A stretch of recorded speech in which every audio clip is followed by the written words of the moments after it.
Hey folks, it's Uncle Jimbo. Earlier today I put up a piece about some folks who were protesting outside the state capitol here in Madison. Now their particular technique was to have folks, volunteers, lie down on the sidewalk and they would chalk an outline around them. Now had they stopped there, I would have written it off as just some garden variety, somewhat disrespectful, normal anti-war stuff. But they actually took it a step further. When they were done, they had the volunteer go ahead and read a paragraph, more or less biography of whichever particular troop they were talking about.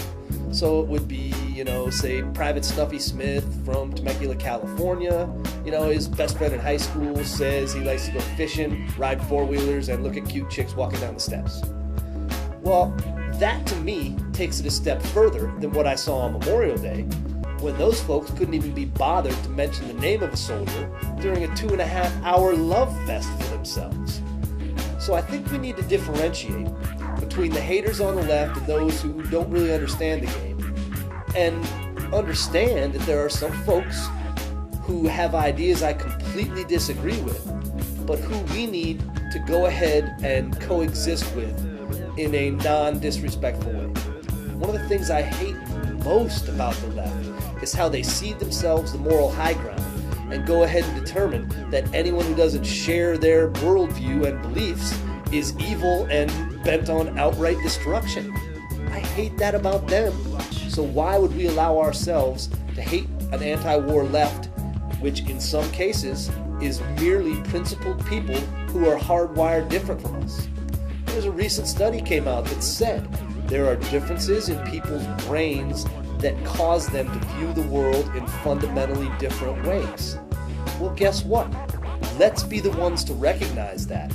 Let's take the high ground, and let's not be like the haters on the left and say that anyone who doesn't share my worldview is evil. Let's let a little sweetness and light and the milk of human kindness flow.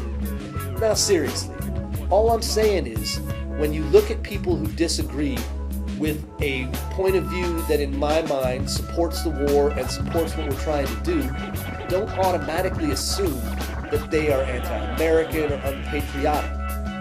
Take the high ground.